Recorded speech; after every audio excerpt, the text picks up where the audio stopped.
about now? What about now? Is it working? It's good?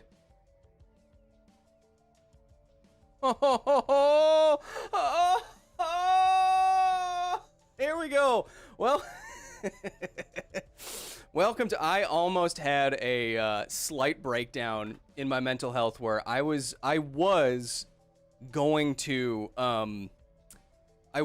try to do the entire thing with hand signals, but I realized that this whole first segment is all about sound, and then I was freaking out. Okay, so I know that I can shut down the streaming and then come right. Okay, hey, hello.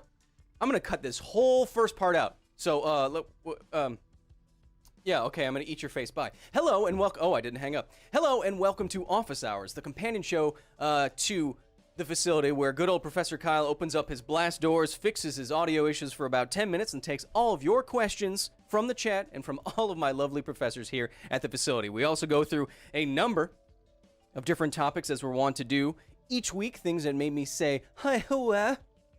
Some of those topics include this beautiful lake and why it sounds like laser beams. We're also going to be talking about Tom Hanks, science communication, superintelligence and the problems thereof or therewith, and education. Now, who's that smart boy? Also, if you want to continue on this conversation after this live stream without any audio issues, because there's no audio, you can go to patreon.com/Kyle Hill right now and sign up for the Patreon. Get into the Discord. Talk with me almost every day. I'm a little bit flustered. My security team's also in the chat. They know that. They're doing their best. Do you know what else is doing their best? People who are using YouTube Super Chats. If you really, really want me to see your comment, I will try my very best with my very best audio to get to all of you who are super chatting here on YouTube. For example, Elizabeth Calvert, as she always does at the beginning of the stream with the 20, says, I'm going to do smaller simps for a while. It's fine. I don't need new microphones. Don't give me money. My tiny human wants to know if there's a way to use lightning to power devices when it goes out. Also, I have to tell you this joke from my tiny human. Don't trust an atom. They literally make up everything. Alex, that's not bad. Yes, I know the name of her son. It's not weird. We're friends. But a lot of you doing something similar with the super chats, like C-Car with HUF 1000. It says, here, buy a better robot sound filter. I was trying to sound cool. You gotta leave me alone on that aspect. I have people texting. I have friends and family texting. Yeah, thank you. Yeah, Alyssa, I know. I did close the program. Jeez. How did she even get my number? I don't even... Anyway, so we're going to be going through a number of topics this week while I'm not frazzled, of course. Chef Smoke, one of my oldest supporters, says, with the 50, you fixed it. Oh, and I did fix it, and I'm freaking out a little bit. So before we get to all of your stuff, let's get to the very first topic and kind of get back on track here. How about that? Pause the soups for just a second. Hey Kyle, this is my first live stream. Well, then I apologize for that. Here we go.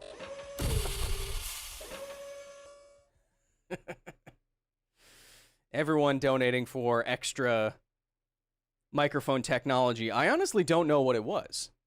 That's usually not an issue. It was an issue when I tested. Anyway, this is a beautiful freshwater lake. In fact, it is the largest freshwater lake by volume. You've probably seen images of this lake in Siberia. It's named Lake Baikal. It contains 20 to 30% of all of the Earth's surface freshwater in one lake. And if you've been on the internet for any amount of time, I'm sure you've seen images of this lake floating around with the methane bubbles frozen in its crystal clear ice. It's an absolutely fantastic, it's a wonder of nature. Methane bubbles, as Kryn's saying. Exactly. And it's absolutely beautiful, but it's not just beautiful for its sight, it's also beautiful for its sound. So a news story that made some headlines in the Siberian Times, which I always and without fail read, was a photographer who skated his little skates out on Lake Baikal here, away from all the tourist areas. And what he did is recorded with high-end sound equipment the sounds that the lake was making as it was cracking beneath his skates. He amplified that sound and slowed it down so you could hear it with your stupid human tympanic membranes.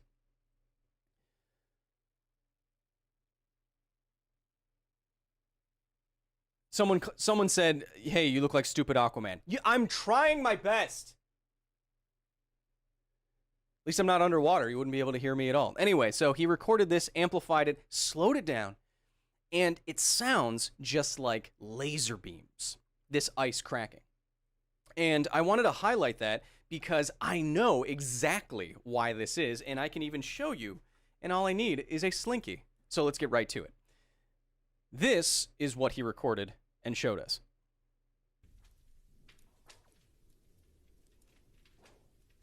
Now listen to this.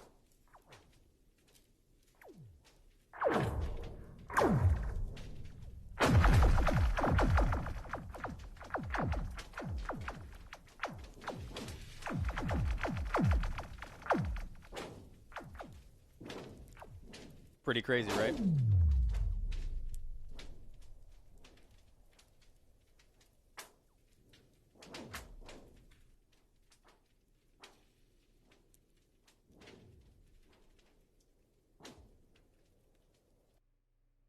Now, I hope everyone got to hear exactly what that sounds like. It's very, very cool, obviously. And what is happening here? What's making this pew-pew sound? It's called dispersion. So when, just like waves of pressure, just like light, can travel at, relatively speaking, different speeds through different mediums, sound, the frequencies of sound, can travel at different speeds through something like ice, to the point where it's separated by even frequency. So high frequency and low frequency sounds can travel at different speeds through this ice. Now, more specifically, because of this dispersion, this delinking of high and low frequency, you're not hearing the same, all the frequencies at once, you're hearing them separated because of the ice. What's happening with this dispersion is that you are, as the frequencies separate, you end up hearing the high frequencies before the low frequencies. And so what you get in aggregate is a ew, ew. And when it happens quickly, say like almost instantaneous cracking, you can get like a pew, pew. And I will demonstrate this to you. And you can do this at home, especially you, Elizabeth, with your tiny human. You can do this at home. You don't even need any special equipment. All you need is a slinky and a nice rigid piece of paper here, like I have. Now, what I'm going to use the paper for is I'm going to sandwich it in the slinky, and it's going to be kind of my amplification system. You can do this also with, say, a styrofoam cup. You just wedge it in, but it's somewhere for the frequencies to go and to be transmitted out into the air effectively such that you can hear them. So consider this like my telephone, but it's just a piece of paper. So what I'm going to do is I'm going to hold this at the end and try not to touch the slinky too much with my hands, because I don't want the vibrations to go into my body. My body vibrates enough as it is. So I'm going to hold this like this,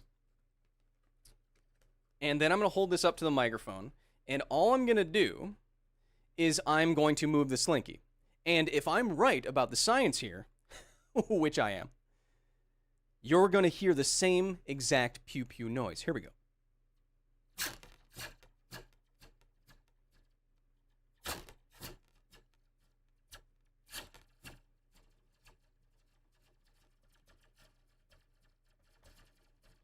How cool is that?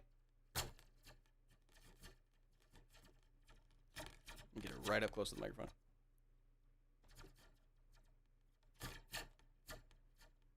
Hear that? So I can probably even make this amplification a little bit better here if I cone it up a little bit.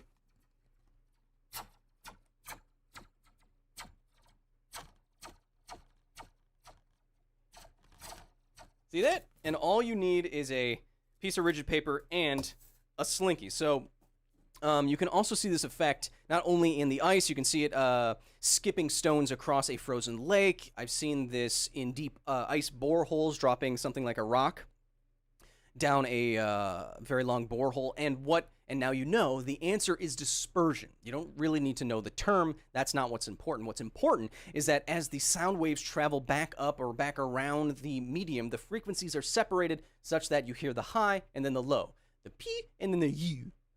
Pew. And that's how you get that, and that's how you make the largest freshwater lake by volume in the world not just look beautiful, but sound beautiful too. Do you know what else sounds beautiful? My audio this stream. You won't know why I'm saying that if you're watching this not live, because I cut out the part where I messed up for 10 whole minutes.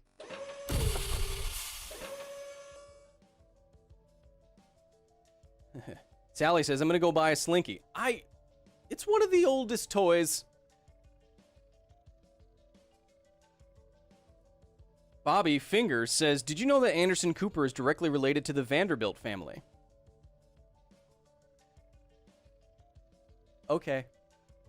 Mr. Diglett, as always, supporting us at the facility with the 20, simping for science. Cheryl Sanders with the 5 says, hey, Kyle, love the show. Wink. Well, Cheryl. Thank you from a science teacher for doing what you do. Keep it up. Well, thank you, Cheryl, for being a science teacher, for being on the front lines of educating our youth about STEM, about the importance of being curious and valuing knowledge and exploration of the mind. I can only do what I do because I stand upon the shoulders of giants such as yourself who are actually molding and shaping the young mind. So I appreciate you, Cheryl. Thank you so much for doing what you're doing. Teachers do not get enough appreciation, especially in the United States. Ariel with the 20 says, hey, Kyle, love the show. In the X-Men cartoons, Mystique is showing turning herself into a small raven and then flying away. How strong would she have to be to fly if her mass stays the same? Yeah, there is a hard mass limit on flight. You can see this in, well, as I'm sure you're aware because you're all nerds, birds have a lot of evolutionary adaptations to make flight more possible, most notably, I'm sure you know, something like hollow bones. So just from the evolution of birds, you know that mass is going to be a serious problem. So there is a kind of a hard mass limit on how big birds can get. And that is well below the mass of the average human person. Now, I say that because a raven's wings, because a modern bird's wings are so small relative to us. They don't have, only a few birds have giant wingspans, and even when they do, they're still not heavier than us. So a Mystique turning into a small raven, if she still had the body mass of, say, 65 kilograms or something like that, she would not have enough muscle mass in her wings to keep her flying. That's not to say that more massive creatures can't fly. The Quetzalcoatlus, the largest winged thing to ever fly, was like 20 feet tall and enormous, but it also had enormous musculature and physiology. So that's how it made it possible. If you're really small, you don't have a whole lot of wingspan. You just do not have the thrust there. You need to be bigger. Justin Cho with the 10 says, if teleportation worked the way it did in Star Trek, sorry. Oh, man. How embarrassed am I? Would you step into a teleporter to join me for Korean barbecue here in Seoul? So you're saying if a transporter kills me and then I am reborn on the other side, just an exact copy of myself, would I subject myself to that kind of disassembly just to come to Korea, South Korea, and meet you in Seoul for some Korean barbecue? Absolutely, yes, I would. I want to go to Korea so bad. You may have seen I did an interview with one of my favorite bedroom music artists, Sue Lee. And Sue Lee is a fantastic artist. I like her a lot, and she lives in Seoul. And I want to visit there so bad. And I was watching a bunch of StarCraft tournaments, and then YouTube started giving me a bunch of Visit Korea vacation-style commercials from like the tourist board, and it looks so fun. And I used to live in China, so I'm familiar with the area of the world. So I'd love to come back. Cameron with the 25 says, "Hey Kyle, never get to watch live because I'm a trucker. Great first one, great first one, right? Yeah, I'm glad that you spent your trucking time watching me trucking up, so to speak. Love the shows. Keep up the good work. Science rules. Indeed, it does, my man. Camphor with the 10 says technical Ebert. Technician Ebert from Temporal... Oh, no, I'm going to have to call security. Technician Ebert from Temporal Mechanics here. Please stop using the time machine to play Magic the Gathering with yourself. My assistant got swallowed by a paradox, and now I'm the only person that remembers them.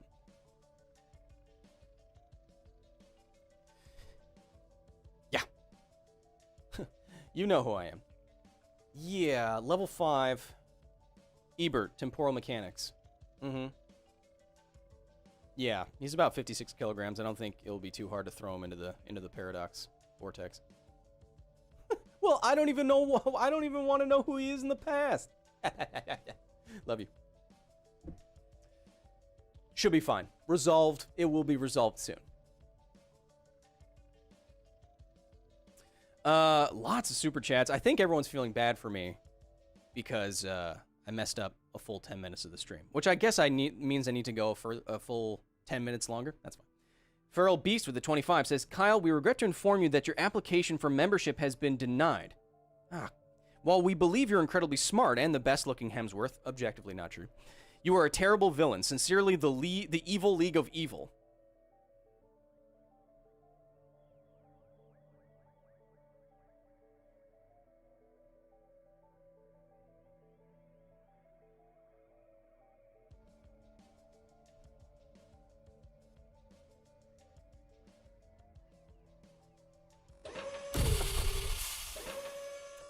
Tom Hanks. Why would I be talking about Tom Hanks right now? Well, good question. Why would I be talking about Tom Hanks as well as COVID at the same time, you might say?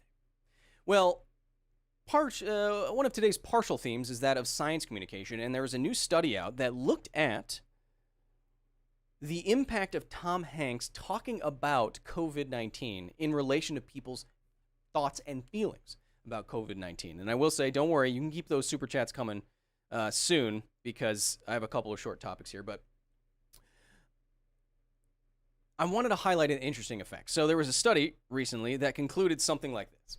This suggests that public health officials and advocates may want to use these types of celebrity announcements to help reach people who may be harder to reach. What this study was concluding was showing that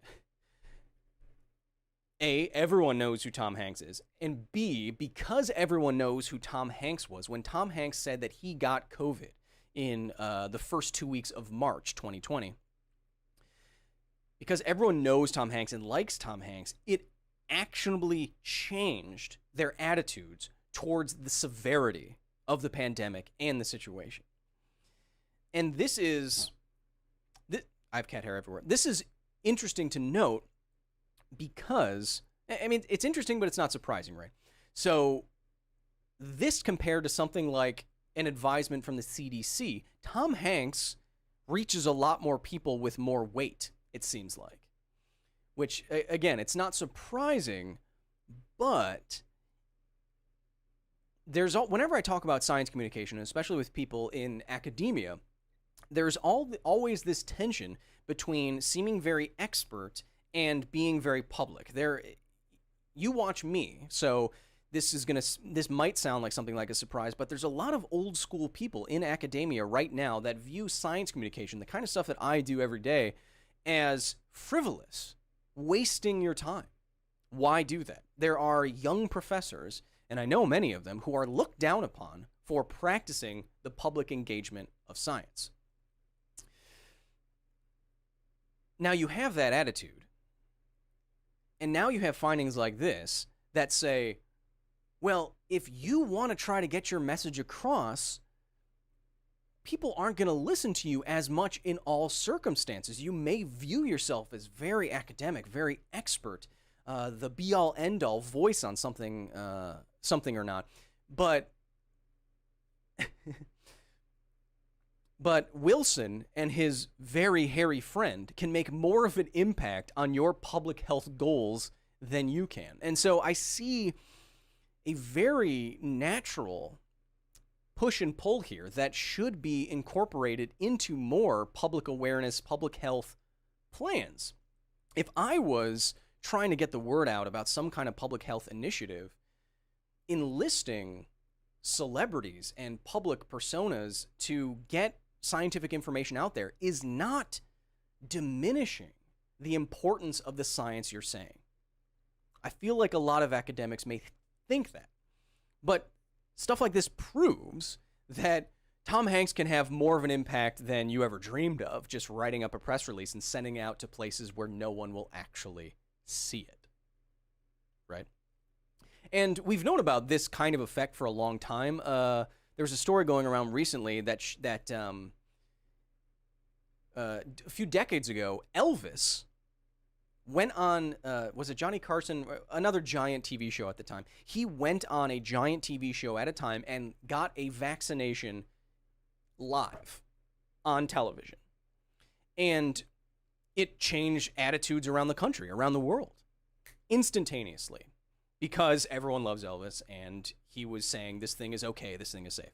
Just imagine the public good that could be done today. For example, if Tom Hanks also went on, every late night TV show or whatever and showed a clip of him getting a vaccination, said like, I took it seriously, and so I did it, and I hope you do it too. That would have such an impact, right?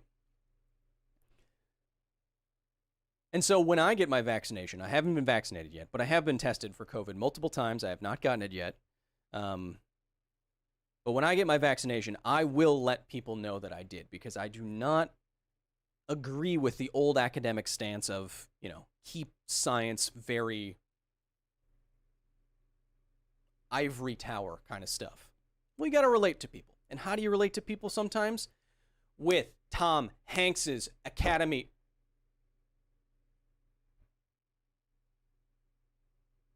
Award-winning performances. It's obvious.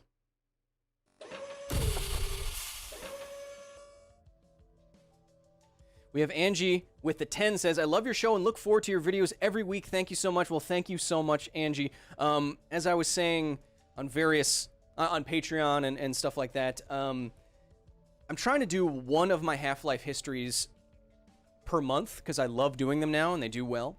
But this week, I'm at an impasse. Let me know, because the only video I have to put out, because a bunch of things are held up for different reasons, the only thing I have to put out is another one of my mini documentaries, and I don't want to, waste it or publish a new one too soon. I don't know. What should I do? You can let me know. Felix Chabot with the Canadian $10. He says, hey, Kyle, great show you got there. Pretty much the only live stream I watch. Well, thank you. We know you have a choice in live streams, so we appreciate your business here on Hill Air, Prince of Hill. I usually don't simp, but I can do an exception for science. Well, I love to hear that. Livius Gameplay says, if they don't take the opportunity to off the diabolical Kyle Hill whilst he takes his vaccine, that won't do it to us. Exactly. It would be a great opportunity to deal with, let's say, a hypothetical supervillain. And if I'm fine afterwards, it's fine for you. I mean, all these vaccines are in the over 90% efficacy rate with the same amount of, the same rate of side effects as a regular vaccine, which is the really bad side effects are 1 in a million. And so when you're trying to save hundreds of thousands of lives, the math is really easy on that, Vanilla Waffle just says, simping! Yeah, that's what we're doing. Michael Strauss with the 5 says, Kyle, love the science, stay for the hair. Oh.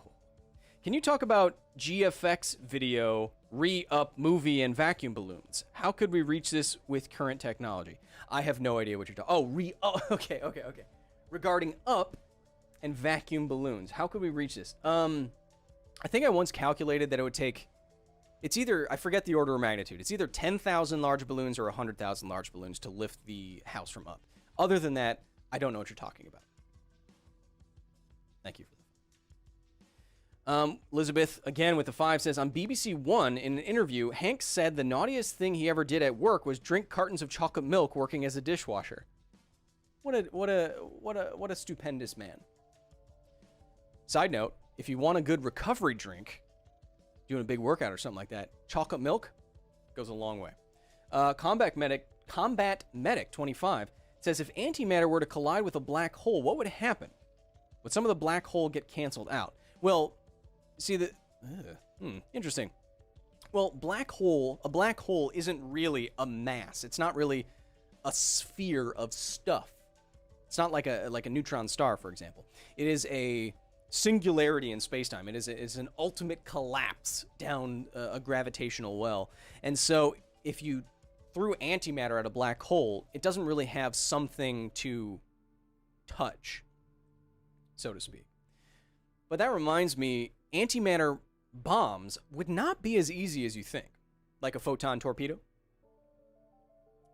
Simply because antimatter would react with any kind of matter. And so if you would go step by step, you imagine an antimatter hunk hitting some kind of surface. The very instant it hits some surface, this is going to create a tremendous annihilation event right here. And that will explode in all directions spherically. And so if there's not a target all the way around, what's going to happen is that when this front end explodes, it's going to push this target away and damage this target, but it's also going to push the rest of the mass of the bomb away. And so with a tremendous amount of energy being released, I mean, an antimatter bomb could be something like, and that would incredibly decrease the yield of the bomb. It would be very inefficient. You'd have to go to more lengths than you think you would have to go to make an antimatter bomb very efficient. But I'm sure the Federation thought of that. Oh, I'm fine. Master of All with a 12. Master of All, again, as always, with the Australian $10, says, hey, Kyle, I agree with you that consciousness is made entirely in the brain, but if you were disassembled and reassembled, wouldn't you still be dead and someone just like you would be living instead? Philosophical question. If you died, if you were disassembled and reassembled, would you still be you? This is a philosophical question. I've answered it before on stream, that if something is a down to the quantum state copy of me, it has to be me. If I know the energy and position of every single possible particle and state that my body could possibly be in this universe, then a copy of that would have to be me. There's no other, what I'm trying to get at is that if you could fully capture the information of a person, because I believe everything that makes you could be captured in the scientific information, so to speak, of that person, then if I copied you and disassembled the original, there is no other option than for that to be you. There's no room left for selfness. There's no immaterial Kyle. If I created a perfect copy of me down to the quantum level, it wouldn't need a pinch of immaterial Kyle that, like a Greek god, like sparks them to life or something like that. Okay, I'll give you a gift. Ah! But I'm of the opinion that you wouldn't need anything else if you could completely copy yourself. And so, yes, it would be you. For all intents and purposes. I thought the saying was for all intensive purposes for the first 25 years of my life. Let's get to some of you in the chat who are not simping because they're supporting you. Preston Smith says, I don't think teleportation will ever work. I don't think we're ever going to get to that level of technology either. Not at least before we destroy ourselves. Quinn Mooney says, okay, so hypothetically, a near-perfect pressure chamber would still have some matter inside. If you could suspend a perfect sphere of antimatter inside in a near vacuum, never mind too few words.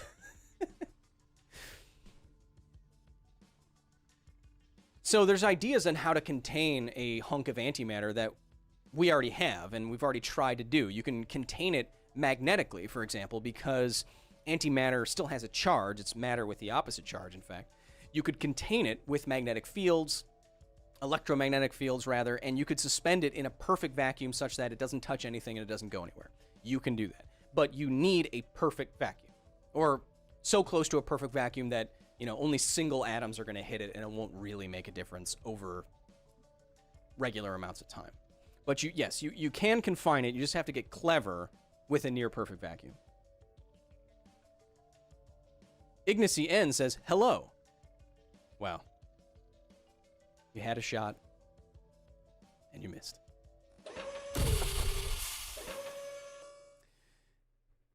Who can name all these people right now? These are all science communicators. This is the chin of Richard Dawkins. That's old Carl.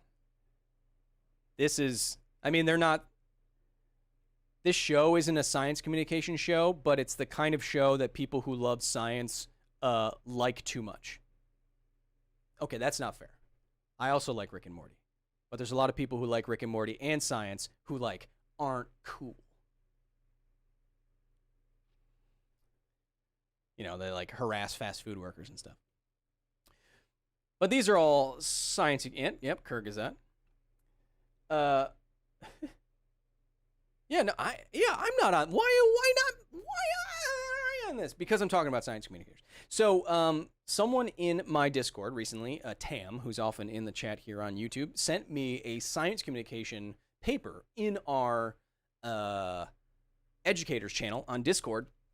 And I like to look at science communication papers because I believe that if we are to get better at getting out technical information to everyone, the democratization of information and knowledge, we should, as with anything, reflect on what we do, see what works, see what doesn't work.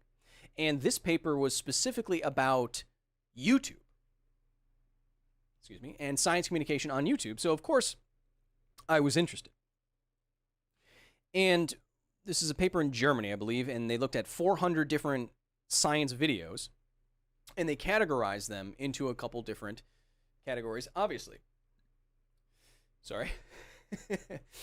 From videos that are animation style, like Kurzgesagt here, to videos that are narrative presentation style, like old TV shows like Cosmos, and a few other categories. And what they were trying to do is see what style and what medium of communication was most effective at getting people to retain information afterwards. And also they looked at where people's eyes were going with eye tracking technology to see what people were actually focusing on. And I just wanted to touch on this briefly because it was interesting to me. This is an excerpt from the paper. And this stood out to me because it says something very interesting that I don't think science communicators and people like all of yourselves who like talking about science and sciencey things, I think this is something that we don't think about. And here, there's a potential landmine here hidden in this information. And I'm never going to forget this now. Because one, Hi Guy Chan says, love from Israel, love from not Israel. That's the logical opposite of Israel. That's where I am. Meaning that I can't tell you where I am. Anyway, so this landmine in science communication that I'm talking about is highlighted here. And it's as follows. The more entertaining a video is rated, the stronger the belief that the content represented is correct and stronger the trust in the authors. This corresponds to an effect called the illusion of understanding or the easiness effect.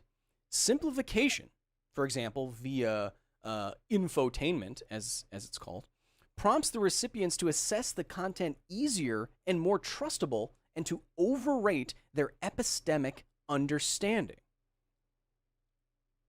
The results of this study contradict the assumption that YouTube users dissociate science from entertainment.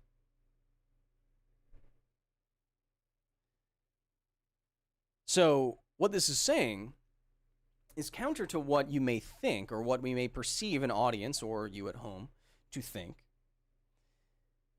that science and entertainment can be so intertwined that it can change the perception of the information. That the entertainment value of a science video, separate from technical information, can make you think that technical information is more trustworthy or not. Now, that's not surprising, but it is, as I said, a landmine. It is dangerous, and it's something that I'm going to keep in mind going forward. Why? Because, and I have a lot, I'm not going to name names, but I do have a lot of problems with some science communication on YouTube specifically, because the ease, for example, a very flashy animated video on YouTube can give you a false sense of understanding the topic at hand. And so what I'm always trying to do in my work, speaking personally, is, as Einstein said, make everything as simple as possible, but not simpler. And it's never crossed my mind that by increasing the entertainment value, or trying to, I might be falsely inflating your perception of understanding of the topic. For example, I would not want it to be the case that I made a video about quantum mechanics and quantum mechanics seemed easy to you because the video was so entertaining. There is no one in the world who thinks quantum mechanics is easy. And if they say that they do, they're probably just, you know what kind of person says that. I mean, like, Richard Feynman, a literal genius. You know, his famous quote is, if you think you understand quantum mechanics, you don't. But what I'm getting at is that I would always want to be very cognizant of, am I brushing over too much? Am I trying to flatten over this hurdle of mental difficulty with entertainment value? Is that because I don't understand it? Do I want to make someone else feel like they understand this more than I do? Is that an effect that I could impress upon them? If so, then that is disingenuous. And that's really, really interesting to me. Because now, sorry, I'm reading what you're saying.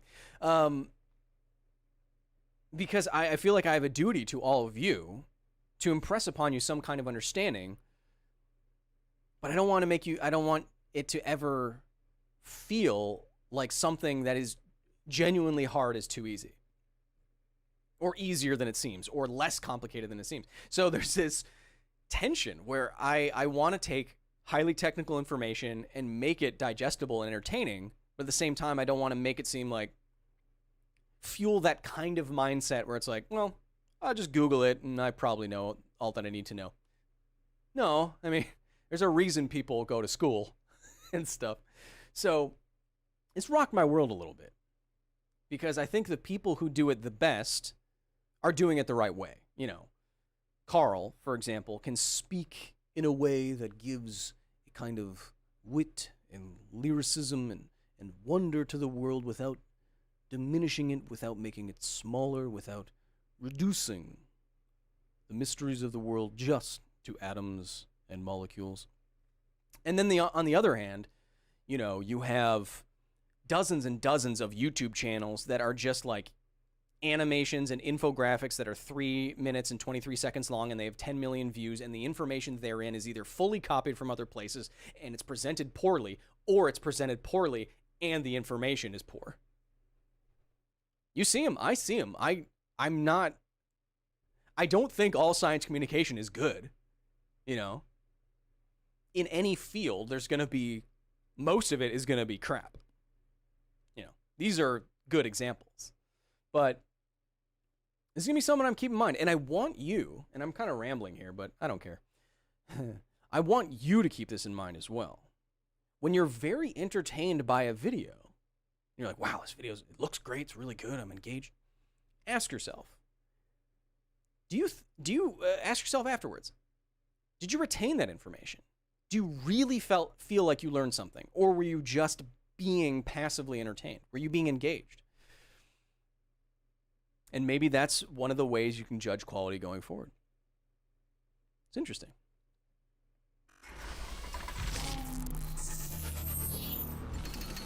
Red Rum, or Murder with the 10 says, awesome live stream, Kyle. My awesome daughter thinks you're awesome, and I think you're awesome too. It would be awesome if you'd awesomely give an awesome shout out to awesome Haley. You're welcome. Haley, I think you're awesome. You know what I think? You're probably more awesome than a giant hunk of ice hurtling through the solar system, and you won't see it until you're much... What I'm trying to say is you're cooler than a comet, Haley. And you know that. Now, earn it. I'm sorry. We talked about Tom Hanks, so I had Saving Private Ryan on the brain. Haley, you're awesome. Don't let anyone tell you that you're not. And if they do, tell them to go kick rocks. Kevin, do kids say that anymore? Really? You're 75. You shut up. He doesn't support me in anything that I do. Deep Scorn says everything is awesome. That's not true. Most things aren't. By definition. Most things aren't awesome. I'm not a happy-go-lucky guy. Words have meaning to me, and if everything's awesome, then nothing's awesome. If everyone is beautiful, then nobody's beautiful. You know what I mean? It's like this... I don't know. It's a flattening of culture and language. Like, everything is good. Everyone is awesome. Everybody's nice. That's not true. Let's be real. You can grow up. I think I'm a little rowdy. I'm a little excited. I'm a little excited today. I probably need to calm down a little bit. It's because you don't know this, YouTube, but the opening of the stream did not go well. Absolute Zero with the Australian $10 says, "Hey Kyle, love the show. I've always had an interest in science and history. It's people like you that make those things all the more interesting. Keep on doing what you do." Thank you so much. Speaking of science and history, we have, I think we'll publish the new mini documentary this week. And my editor just texted me about 10 minutes before we went live, and they said, wow, this episode is really messed up. Like true crime documentary messed up. And I was like, I love that. I love to hear it. I can't wait for you to see it. It's pretty weird. But weird in like a real way. Elliot with the 5 says, "Hey Kyle, love the... Why do you do this to... Why? Why do I subject my... I'm finishing my Bachelor's of Science in Physics and Engineering. Is that a single major? Whatever. In Physics and Engineering, and I'm thinking about getting a master's degree of some sort. Should I get a job first? I wish I could help you out with this. I don't know. Because I never worked as an engineer. I got my engineering degree. I took the fundamentals of engineering exam. I passed. I could have gone on to start working in the industry. But instead, I stayed at school and I went on to get a master's degree in science communication. Who would have thought? So I never worked as an engineer. So it's hard for me to give you that advice. I would guess, again, talk to other people who actually have experience, but I would guess that it would really depend on where you want to be.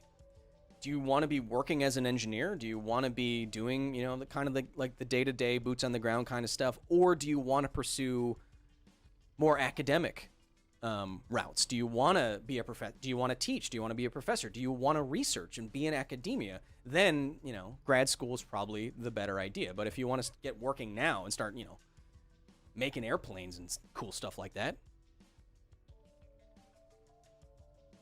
depends. I don't know. Like your choice. Like if you want to go into aeronautics, maybe they need a master's degree from you before they hire you at more than an entry-level position. I don't know. I don't know everything. I just know a little bit about a lot of stuff. Except for plants. I don't know much about plants. It's a blind spot. Parker Brilliant. Oh, what a cool name. Parker Brilliant. Private Eye. He solves mysteries. Smartly.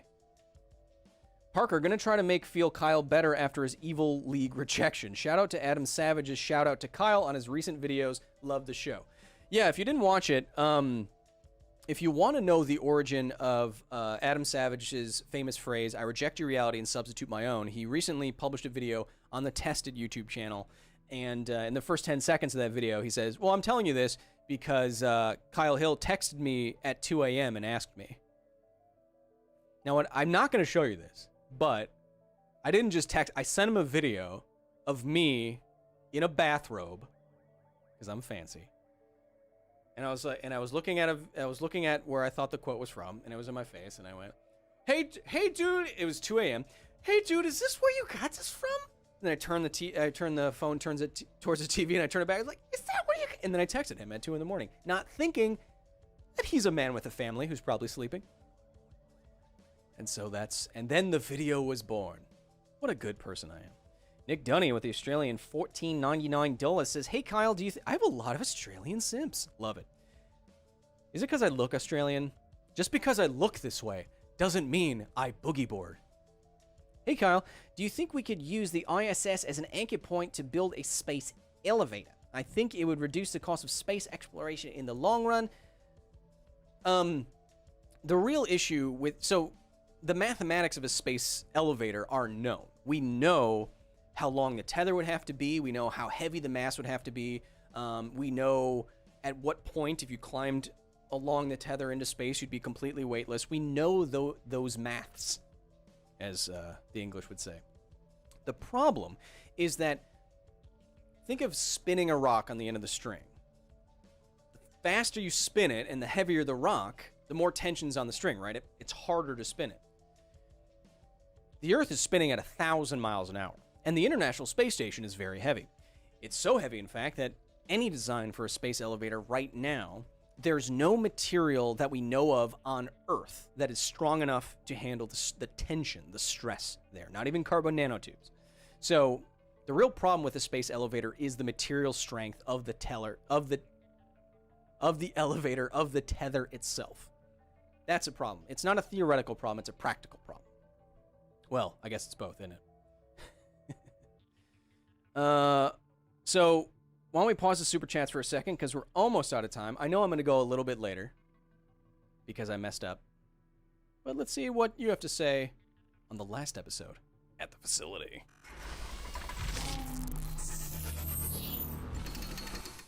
Look, I'm tiny now. So this is peer review.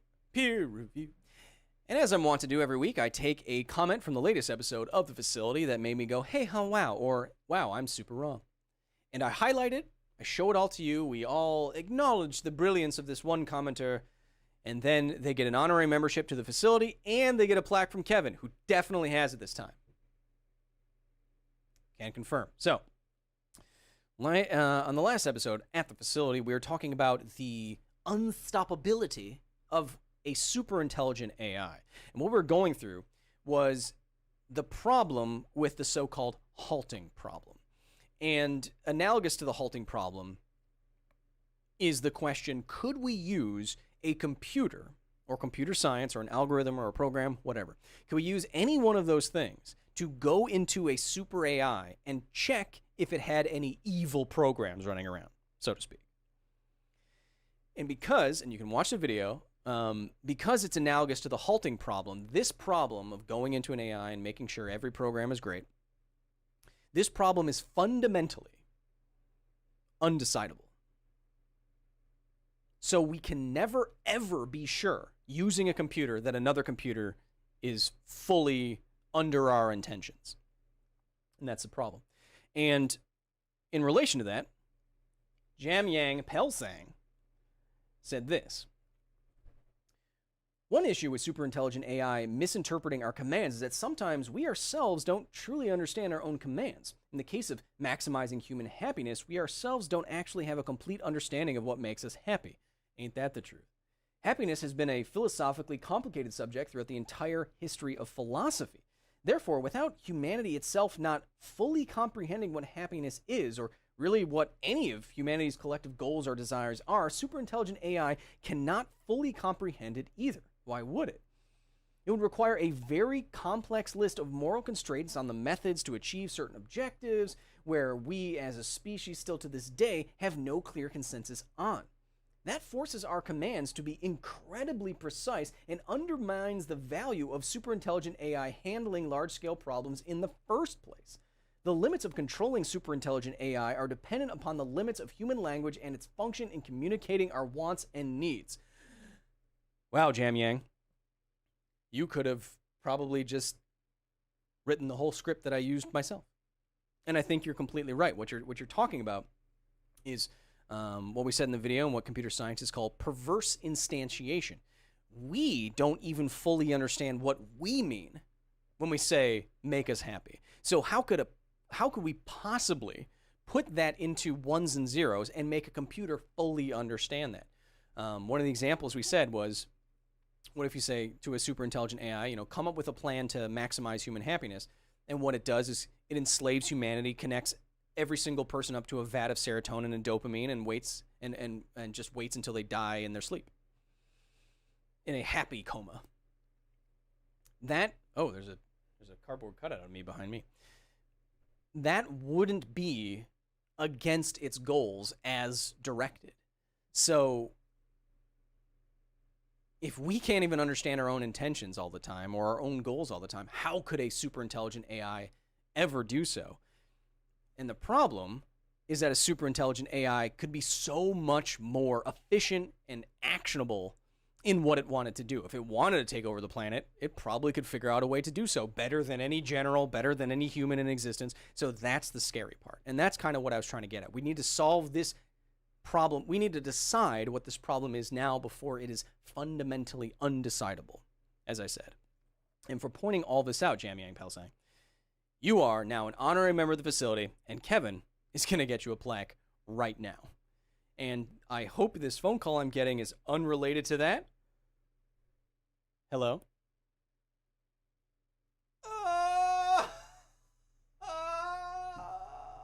Everything's fine. I'll be right back.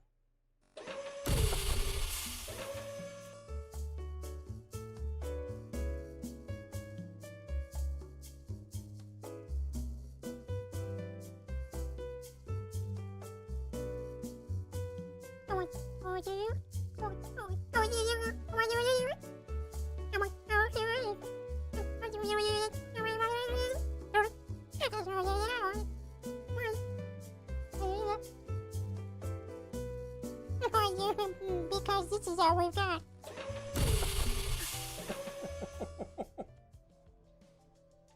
That wasn't weird at all, and you can't prove that it was. Balthazard with the Canadian $35 Dollarinos. Could you review the book, The Revolutionary Phenotype? Thanks. Sure, just let me read it first. Book recommendation, The Revolutionary Phenotype. What I'm reading right now, it's not around here anywhere. I'm reading right now The Plutonium Files by Eileen Wellsome, who wrote a Pulitzer Prize-winning series of articles about secret plutonium injection experiments on human beings. And that may or may not have something to do with the topic of the next mini-documentary, who my editor texted me during that commercial break and said, wow, this is like it's right out of a movie. I can't wait to show it to you. It's going to be good. We have Simon Spencer with the 5, says, Kyle, would this still hold with quantum programming where it would simultaneously solve every possible answer? Well, that depends if the super intelligent AI is a quantum computer. But I guess at some level of computation, it doesn't really matter, right? I mean, if a super intelligent AI is so smart, so good, so advanced, it doesn't super matter that it's not quantum because it can arbitrarily compute anything like that anyway. What's the difference between this and this? To us, nothing, we have Jesus Skywalker with the Australian $10. Let me read it to make sure it's not terrible. I understand that's not Australian. I understand the fear that we have on creating a sentient AI that might enslave us. And that's where the conversation always goes. But do you have any thoughts on creating a sentient AI that would essentially have enslaved? What? Wait. But do you have any thoughts on creating a sentient AI that we would have essentially enslaved ourselves? Well, I kind of got to that, right? If a super intelligent AI isn't allowed to really do everything it's capable of doing, if it's physically contained, it has no connections to the internet, it can't send or receive signals, it's not plugged into anything, then it's arguably useless. As I also said, if it's so smart, it has a potential to convince anyone of anything. And so if you don't let any humans near it, if it can't communicate with any other machine, it's effectively like not having one at all. That would be like an enslaved super intelligent AI, but then why have that? There's no point. Henry with the 999 says, hey, love, Kyle the show. I was wondering what you think about perpetual motion devices producing energy. Much love from New Jersey. Perpetual motion devices are not a thing. Why? Because it presumes that you can get some amount of energy. You can get 100% of the energy you put into something. So, say something tumbling in space, I flick it, and it would go absolutely forever, and I could get some energy out of that, for example. Something like that. Now, people have wanted this to be true forever because it would mean free energy, and it would revolutionize society. The problem is, there's no such thing as a free lunch in the universe. There is, anytime systems interact, systems always tend towards more disorder than order. And thermodynamically speaking, because of that, nothing is 100% efficient. No work, in the physics sense of the word, is 100% efficient. There's always some loss in friction, sound, heat, deformation, something. And because of that, you are never going to be able to get a machine, a perpetual perpetual motion device. Nothing could move forever without eventually stopping. Yes, it could be 99.99999% efficient. It could the ultimate fidget spinner in the universe could spin for whatever the heck it is, 20 years or whatever. But because it would, even in space, it'd still be hitting tiny particles, there's one hydrogen atom per cubic centimeter, there's still stuff in space. And because of internal friction, it would eventually slow down and eventually stop. Things can get really, really good, but they're never going to be perpetual. Because that's just not the way thermodynamics works. It's not the way the universe works. And for anyone, if you're seeing a video, if you're seeing claims that they've created something like this, they are literally saying that the laws of the universe can be broken, that they have broken them, and that no one else has ever thought of that kind of thing before. Ask yourself when you hear those claims, what are the chances that the laws of the universe have been suspended and in your favor? What are the chances of that compared to you don't really fully understand what you're talking about?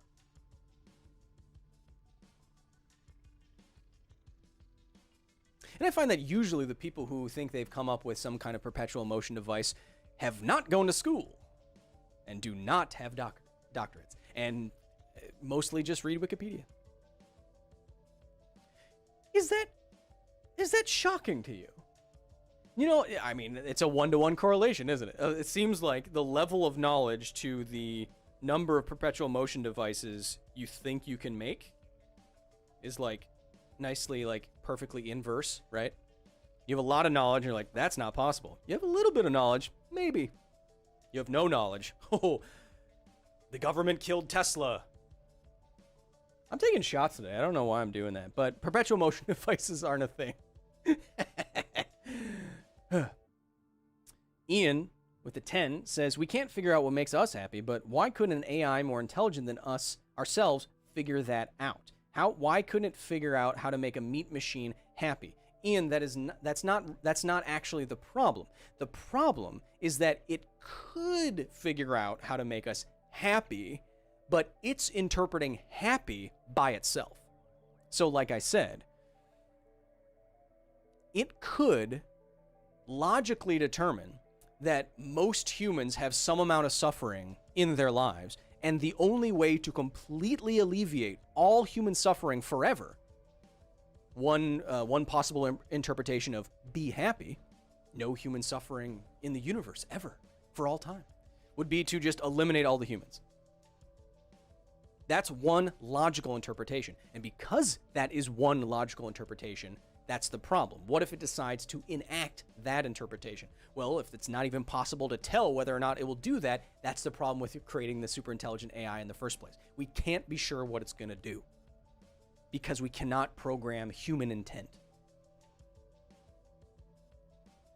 But we can put humans' intents, funnily enough. And closing like we usually do. Let's go back to my labs real quick. Okay. Closing like we usually do, we have Music Central Piano 29 with a 5123 who says, as always, keep up the great work, Kyle. The science communication topic was very informative. Science is not a set of facts, but the methodology that establishes those facts, laws, theories, etc. Good communicators spark interest in the process of understanding. I could not have said it better myself, Music Central Piano. Thank you all. I thank you all, especially you all who started from the beginning of the stream, because no one on YouTube is going to see what we all went through collectively. It was pretty rough. I almost had an on-screen breakdown where I got really hot and like flustered. But that didn't happen. So thank you for all of you who stuck by me. Thank you to everyone who was simping today at the facility. Look, if you want to continue on this conversation after this stream is done, you can go to patreon.com/KyleHill, as my security team is putting in the chat right now. I mostly lurk, but I also talk to you, and we can play Magic the Gathering sometimes. We went through a number of topics today. This week on the facility, like I said, I don't have any other videos to publish because of complicated reasons aside from my next mini documentary, so I think I might have to do that just to stay consistent so that I don't be consumed by the algorithm. So look forward to that. My editor says it's like straight out of a movie and it's really effed up. Their words. So look forward to that. Have a wonderful rest of your week. What day is it? Where am I? It's Tuesday? And until I see you next time, please, please, please be nice to each other in here, online, in person, wear a mask, socially isolate yourself whenever possible, and be nice to each other, because this is all we got.